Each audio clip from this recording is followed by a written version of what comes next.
there, friends. Welcome back to Second Star to the Left. I'm Michelle, and this is my daughter, Billy. Hi! And here's where we'll share board game reviews, ramblings, and a few wrong turns along the scenic route.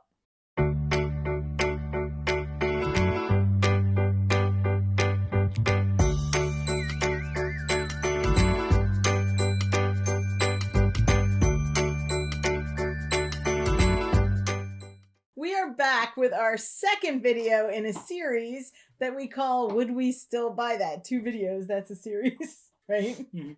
1 is a start, 2 is a series, so it's official now. This is a series where we talk about older videos we have, and not like whether we would cull them or do we regret buying them, that's different. But if we saw them today, knowing what kind of games we like, knowing what kind of games we play, would we still buy that? If we had never bought it at all. If we had never bought it at all and we didn't know any better, and somebody was like, oh, look at that cool Kickstarter, or did you see this? It came out. Would we still buy this game? This month, we are going to look at 3 games that we bought way earlier in our board gaming journey here when we were still figuring out what we liked, and that's Smash Up, Small World, and Evolution. The first one should have just stayed a small card game, but somehow we managed to turn it into this giant box of cards. Careful not to tip it. I know. And that's Smash Up, which was designed by Paul Peterson and published by AEG Games, and honestly started as a small card game. I remember the year that this came out, and we were at PAX East. It literally had just come out, and people were like rushing to the table to get it. Keep in mind, PAX East is a video game convention, so there were back then just like a couple of tables. And this was before PAX Unplugged even existed. Right, so board games were kind of tucked away in the back corner of the video game convention, and this was kind of the hot commodity for a small game that you could pick up that year. And people were playing this everywhere, sprawled out on the floor, waiting for panels at every open table, just throwing these cards back and forth at each other. And the art looked great, and we were kind of intrigued, and we did not get it there, but did come home and kind of look up what it was. Smash Up is a shuffle building card game. So you have these separate factions. I think the original box had 4 factions, and then expansions had anywhere from like 2 to 4 to... It's been so long, I don't remember what was base game and what was expansion. I believe you had aliens and pirates and ninjas and zombies. I think that was the original. That sounds right. So it's a shuffle building game because you're going to take 2 of those factions and shuffle them together to be your kind of team, and the object is to just smash up the bases that are on the table, and depending if you have the highest score at that base or the second highest is how you score. It's not really that complicated. I did find the scoring to be kind of fiddly, and you had to, math, but it wasn't that complicated. That's pretty much it though for this game. You combine them and you have a lot of fun making an alien pirate or, a zombie pony or whatever it was that you got to create that time. And then that was kind of the game. And also collecting more things to smash up became kind of the game. I love collecting things so much. Yeah. So, look, rules, bases.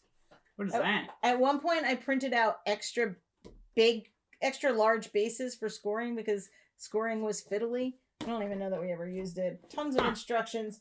And then all of these factions. All of these. There were 4 in the original, and then we bought all of these factions because we have problems being like completionists and collectors. I don't know that we ever played all of these factions. We might have. I'm not sure. And just whenever you thought you were done with this and you wouldn't play it again, they would announce a new expansion and you'd be like, that one sounds so cool. What's that? Late night B-movie science fiction mashup? Sure, we'll buy that, right? Pretty mashup? Yeah, we're going to buy that. We're going to buy all of them. We went all in. The thing is, we didn't really play it. And we played a little, and then we would just play if someone asked. And honestly, right now, if someone asked, I would try and steer them towards another card game and not this one. Because as fun as it was to kind of look through the pictures, and the art is really fun, there's just not much game in this game. I think we That's tired rough. of it. Yeah. I think we tired of it really quickly. Because we bought this early on when we really didn't know much about anything. We hadn't even played a deck builder yet, so shuffle building sounded really cool. And the art was fun and there were cute themes and you could collect more as you went. All of this was really new to us and we just kept buying more sets and not really playing them. If I saw it today, if this was a Kickstarter today, would I buy it? And I think for me, the answer is going to be no, because I would have looked a little bit more into the mechanics. I would have known that we play card games that are better than this one. Not that this is a bad game, and lots of people still really like it. I did pull this out of our to be culled box to put in this video, so You had to dust it. I did. I had to dust it off to put it in the video. This one's already on its way out the door. That answers my would I still play it.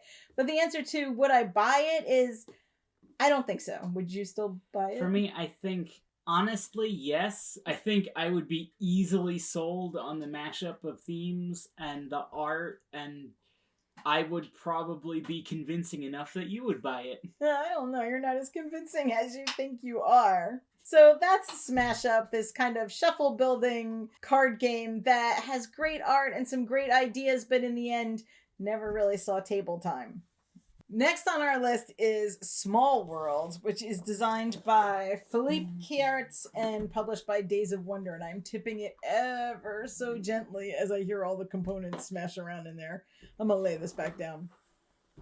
Small Worlds was a game that Billy had heard of and convinced me to buy. And again, this was at PAX East one year, back on one of the few board game tables that was there for us to shop from.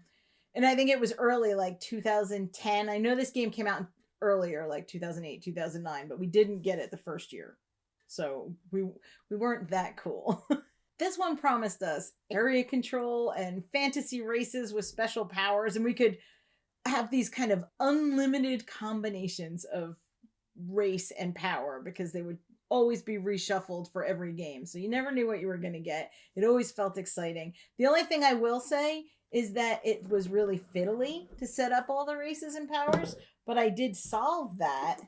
I did. Bear with me. I did solve that because I got these nifty little holders that held each race and power individually. So you didn't have to worry about trying to find all the pieces that went with the wizards or all the pieces. That guy's out. All the pieces that went with the ghouls or the giants or the dwarves or anything because they were already set up.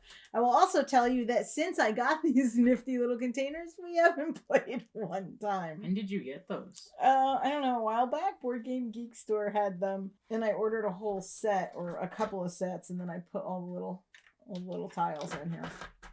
So we could play this. Honestly, I think we've kind of been neglecting this game, and I think we should start playing it again. It deserves it. Right. Okay. So, is this the best area control game that you could buy right now? No. No. But we spent hours playing this game and teaching it to people and sharing it with people. And it has a 2-player map.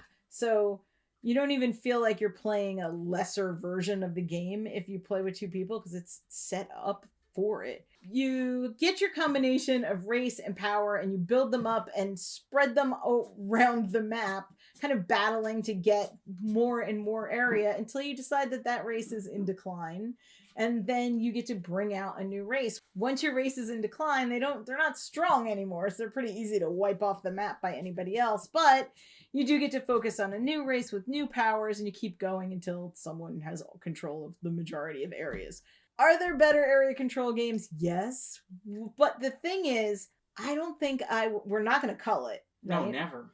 But if someone showed this to me with the art and explained that it was an area control game and I was going to be able to control these different fantasy races and powers, I would still buy this game. Absolutely. We haven't played it in forever, although as it's on the table, I'm thinking, hey, maybe we should play this before we put it away. We should. I'm not going to advocate for this game over other games. But if you're just getting into the hobby, this is probably really easy to find. Also, There's a Disney pun on the side of the box. You're gonna get me to buy a game that starts off with a Disney pun. It's inevitable. Is that a pun or a play on words? I think it's a play on words, but thank you for correcting me. You're welcome. Oh, good. For me, yes, I would still buy this one. Would you still buy this one? Absolutely. Yeah. Would I recommend it? I mean, that depends on what you're looking for. Yes. If it appeals to you and you can find a reasonable copy somewhere, then go for it.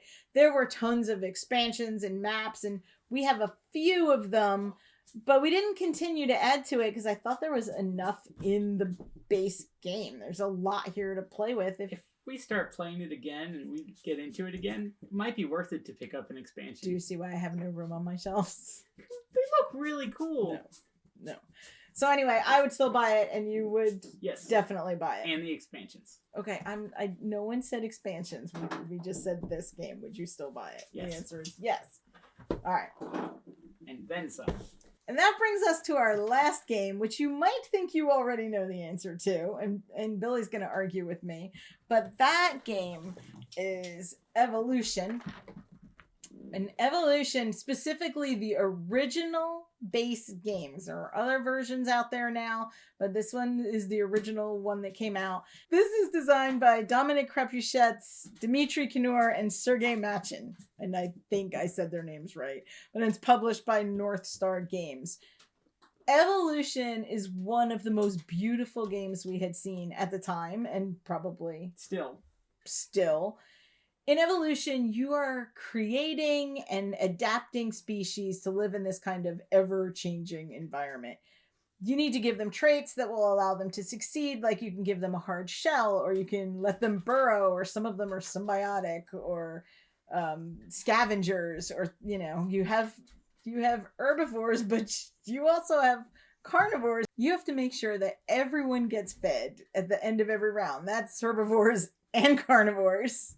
And you have to make sure that you don't overpopulate, because otherwise there's just not enough food to go around. Plus, you're determining how much food there is to go around by kind of gambling on how much you're willing to put in the food pool and betting that other people have put enough in.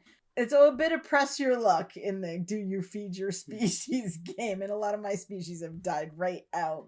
It is incredibly thematic. It's a good way to start people who are just getting started in the hobby but have maybe played a game or so. It's an easy enough game to learn. It's got a lot of rules, but they all make a lot of sense thematically, so most people can follow along. It's intuitive. If you don't protect a species, if you don't make sure there's enough food out, you're gonna just have to gamble that someone else is gonna be kind to your species, and obviously we're sitting at our table. We're such nice people. It's not gonna happen. We're always kind to each other. No, it's not gonna happen. But if you can evolve the perfect species, then you can win. And more than just the perfect species, but this whole perfect dynamic between all of your species, right? One species alone can't win the game. You need an ecosystem. Right? They all kind of help each other or hurt each other if it's the neighboring species.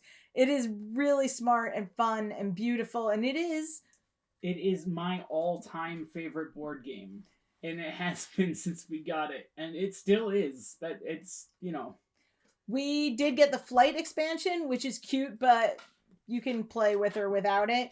Play with it. Get the flight expansion. Get all the expansions. Buy this game.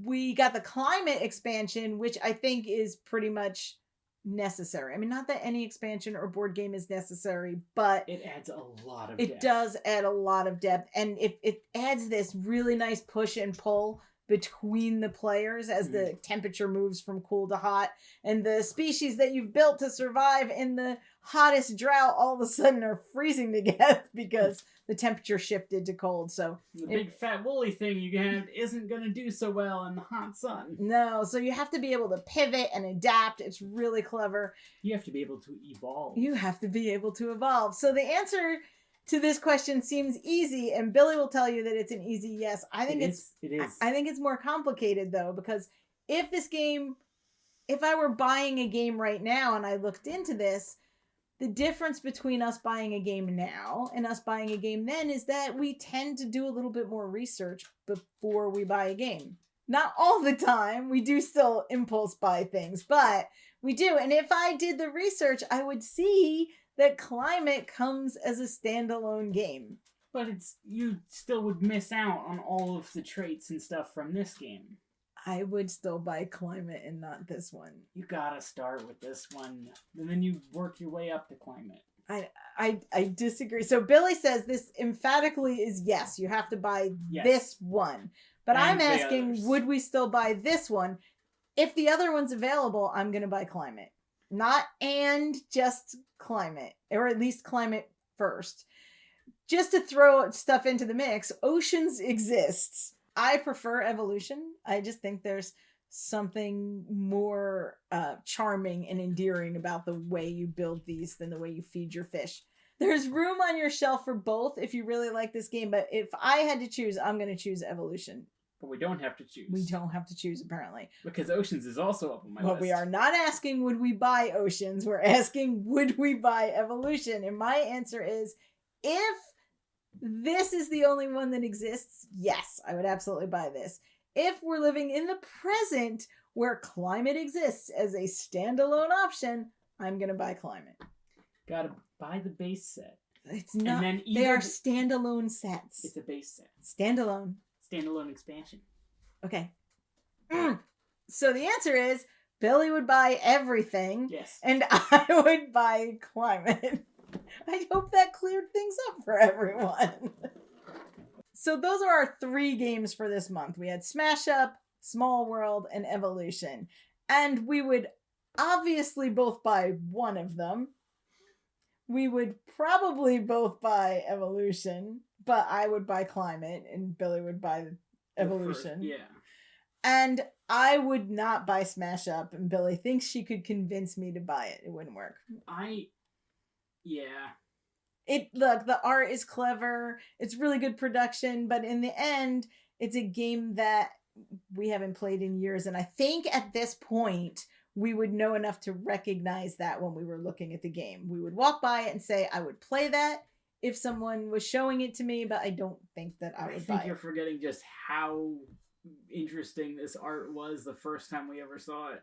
I mean, that's the catch, right? When we first saw these games, we were new into the hobby. So we hadn't really seen art like this, and we hadn't seen mechanics like this before. But now, if you're asking us, if this game came out now, we've seen other games. We've seen other card games. We've seen other area control games. I haven't really seen a lot of games like Evolution. So, I don't know what you're doing out there. Evolution is unique, amazing, wonderful, and you need it. Advertising by Billy. Have you played any of these? Do you still have them? Because some of these are on their way out. Would you buy them now?